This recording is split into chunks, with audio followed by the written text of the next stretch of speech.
ناظرین و سامعین، اللہ تبارک و تعالی نے قرآن مجید و فرقان حمید میں ارشاد فرمایا: لقد رضی اللہ عن المؤمنین اذ یبایعونک تحت الشجرۃ فعلم ما فی قلوبہم فانزل السکینۃ علیہم وَأَثَابَهُمْ فَتْحًا قَرِيبًا۔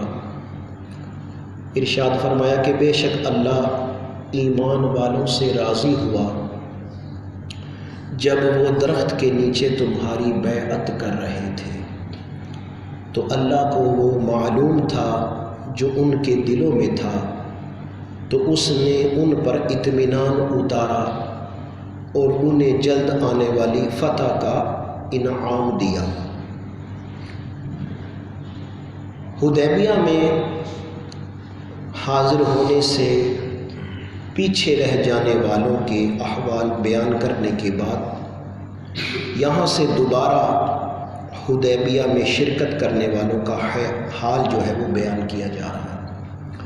چنانچہ ارشاد فرمایا: اے پیارے حبیب صلی اللہ علیہ وآلہ وسلم، بے شک اللہ تعالیٰ ایمان والوں سے راضی ہوا ہے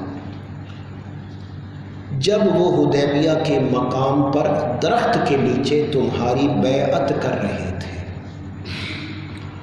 اور جس چیز پر بیعت کر رہے تھے اس سے متعلق ان کے دلوں میں موجود صدق، اخلاص اور وفا سب اللہ تعالیٰ کو معلوم تھا، تو اللہ تعالیٰ نے ان کے دلوں پر اطمینان اتارا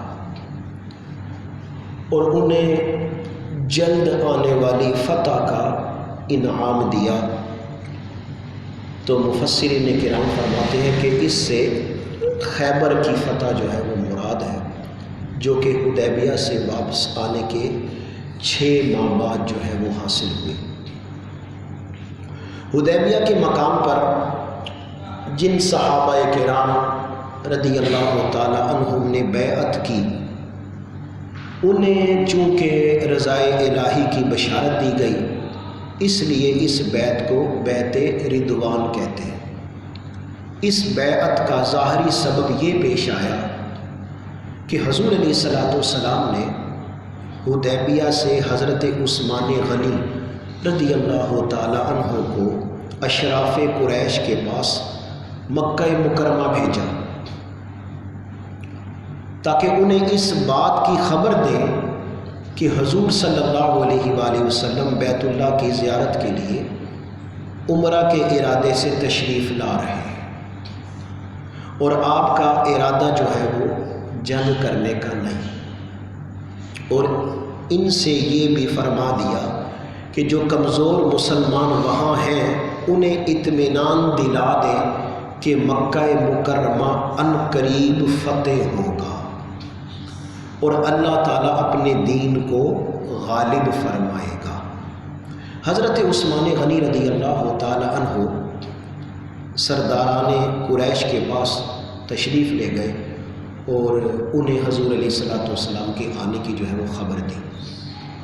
قریش اس بات پر متفق رہے کہ نبی کریم صلی اللہ علیہ وآلہ وسلم اس سال تو تشریف نہ لائیں، اور حضرت عثمان غنی رضی اللہ تعالی عنہ سے کہا کہ اگر آپ کعبہ معظمہ کا طواف کرنا چاہیں تو کر لیں، آپ کو اجازت ہے۔ اب دیکھیں حضرت عثمان غنی رضی اللہ تعالی عنہ کتنے بڑے عاشق رسول ہیں۔ عثمان غنی رضی اللہ تعالی عنہ نے فرمایا: ایسا نہیں ہو سکتا کہ میں رسول اللہ صلی اللہ علیہ وآلہ وسلم کے بغیر طواف کروں، ایسا نہیں ہو سکتا کہ میں حضور کے بغیر طواف کروں۔ ادھر حدیبیہ میں موجود مسلمانوں نے کہا کہ حضرت عثمان رضی اللہ تعالی عنہ بڑے خوش نصیب ہیں جو کعبہ معظمہ پہنچے اور طواف سے مشرف ہوئے، یعنی انہوں نے کعبہ معظمہ میں داخل ہوئے ہیں اور انہوں نے طواف بھی کیا ہے۔ تو حضور علیہ السلام نے ارشاد فرمایا: میں جانتا ہوں کہ وہ ہمارے بغیر طواف نہیں کریں گے۔ عثمان غنی رضی اللہ تعالیٰ عنہ کے بارے میں حضور علیہ الصلوۃ والسلام نے فرمایا کہ میں جانتا ہوں کہ عثمان ہمارے بغیر طواف نہیں کرے۔ حضرت عثمان غنی رضی اللہ تعالیٰ عنہ نے نبی کریم صلی اللہ علیہ وآلہ وسلم کے حکم کے مطابق مکہ مکرمہ کے کمزور مسلمانوں کو فتح مکہ کی بشارت بھی پہنچائی۔ پھر قریش نے عثمان غنی رضی اللہ تعالیٰ عنہ کو روک لیا، تو حدیبیہ میں یہ خبر مشہور ہو گئی کہ حضرت عثمان رضی اللہ تعالیٰ عنہ شہید کر دیے گئے، یعنی کافروں نے جو ہے وہ آپ کو شہید کر دیا۔ تو اس پر مسلمانوں کو بہت جوش آیا، جو حضور کے ساتھ مسلمان تھے، صحابہ کرام تھے، ان کو بڑا جوش آیا، اور حضور علیہ الصلوۃ والسلام نے صحابہ کرام رضی اللہ تعالیٰ عنہم سے کفار کے مقابلے میں جہاد پر ثابت قدم رہنے کی بیعت لی۔ یہ بیعت ایک بڑے خاردار درخت کے نیچے ہوئی، بہت بڑا خاردار درخت تھا، اس کے نیچے آپ نے بیعت لی، جسے عرب میں سامورا کہتے ہیں۔ اس درخت کا جو نام تھا وہ تھا سامورا۔ حضور علیہ الصلوۃ والسلام نے اپنا بایاں دست مبارک، اپنا بایاں دست مبارک دائیں دست اقدس میں لیا اور فرمایا کہ یہ عثمان کی بیعت ہے۔ یہ کس کی بیعت ہے؟ عثمان کی بیعت ہے۔ اور دعا فرمائی، یا رب جل جلالہ، عثمان تیرے اور تیرے رسول کے کام میں ہے۔ یہ عثمان غنی رضی اللہ تعالیٰ عنہ وہ ہستی ہے کہ جن کے بارے میں حضور علیہ الصلوۃ والسلام نے یہ جملہ ارشاد فرمایا ہے، اور حضور علیہ الصلوۃ والسلام نے اپنی دونوں صاحبزادیاں یکے بعد دیگرے حضرت عثمان غنی رضی اللہ تعالیٰ عنہ کے نکاح میں دی۔ عثمان غنی وہ ہستی ہے، اور غزوہ تبوک کے موقع پر عثمان غنی رضی اللہ تعالیٰ عنہ نے اونٹ، اشرفیاں، ہزاروں مال و متاع جو ہے وہ حضور علیہ الصلوۃ والسلام کی بارگاہ میں پیش کیے، اللہ کی راہ میں قربان کر دیے، اسلام کی خدمت کے لیے پیش کیے۔ اور پھر جب مسلمانوں کو پانی کی ضرورت تھی تو اس وقت ایک یہودی سے بیر روما کنواں خرید کر مسلمانوں کے پینے کے لیے وقف فرمایا۔ تو اس واقعہ سے، اس بیعت رضوان سے معلوم ہوتا ہے کہ سید المرسلین صلی اللہ علیہ وآلہ وسلم کو نور نبوت سے معلوم تھا کہ عثمان شہید نہیں ہوئے، جبھی تو ان کی بیعت لی۔ مشرکین اس بیعت کا حال سن کر خوف زدہ ہوئے، اور انہوں نے حضرت عثمان غنی رضی اللہ تعالیٰ عنہ کو بھیج دیا۔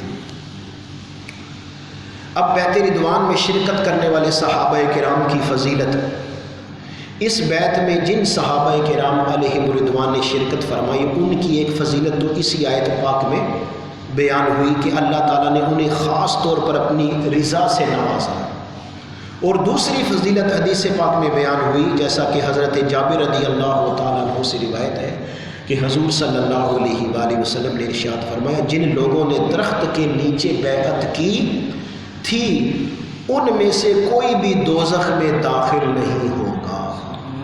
پتہ چلا وہ سب جنتی ہیں، ہر صحابی نبی جنتی، ہر صحابی نبی جنتی، ہر صحابی نبی جنتی، پتہ چلا حضور کے سب صحابہ جنتی ہیں۔ اور آیت لقد رضی اللہ عن المؤمنین سے معلوم ہونے والے مسائل، اس آیت سے 4 مسئلے جو ہیں وہ معلوم ہوئے ہیں۔ نمبر 1، بیعت رضوان میں شرکت کرنے والے سارے ہی مخلص مومن ہیں، کیونکہ اللہ تعالیٰ نے انہیں کسی تخصیص کے بغیر مومن فرمایا ہے۔ دوسرا، یہ بیعت کرنے والے تمام حضرات سے اللہ تعالیٰ خاص طور پر راضی ہو چکا ہے۔ نمبر 3، اس خصوصی رضا کا سبب یہ بیعت ہے کہ ارشاد ہوا اذ یبایعونک، جب وہ تمہاری بیعت کر رہے تھے۔ نمبر 4، بیعت ایمان کے سوا اعمال وغیرہ پر بھی ہونی چاہیے۔ یہ مسائل اس آیت مبارکہ سے اخذ ہوئے۔ تو حضرات محترم، حضرت عثمان غنی رضی اللہ تعالیٰ عنہ وہ ہستی ہیں کہ جب باغیوں کے گروہ نے آپ کو شہید کیا، گھر کے اندر گھس کر، آپ کے گھر کے اندر گھس کر شہید کیا، اس وقت عثمان غنی رضی اللہ تعالیٰ عنہ روزے کی حالت میں تھے، اور حضور علیہ الصلوۃ والسلام کی خواب میں زیارت ہوئی، فرمایا عثمان روزہ کل ہمارے پاس آ کر افطار کر۔ اور جس وقت آپ کو شہید کیا گیا اس وقت آپ رضی اللہ تعالیٰ عنہ قرآن کی تلاوت فرما رہے تھے، قرآن کی تلاوت کر رہے تھے۔ پتہ چلا حضرت عثمان غنی قرآن سے کتنی محبت کرتے تھے، صحابہ کرام علیہم رضوان قرآن سے کتنی محبت کرتے تھے۔ تو جس وقت آپ کو شہید کیا قرآن کی تلاوت کر رہے تھے، اور چھینٹا خون کا اڑ کر، آپ کے خون کا چھینٹا اڑ کر آیت مبارکہ پڑھ، اور آپ کو باغیوں کے گروہ نے جو ہے وہ شہید کر دیا۔ ذوالحجۃ الحرام، اسی مہینے کے اندر آپ کی شہادت ہے۔ تو اللہ تبارک و تعالیٰ کی بارگاہ میں دعا کرتے ہیں کہ اللہ تبارک و تعالیٰ ہمیں عثمان غنی رضی اللہ تعالیٰ عنہ کے نقش قدم پر چلنے کی توفیق عطا فرمائے۔ وآخر دعوانا ان الحمد للہ رب العالمین۔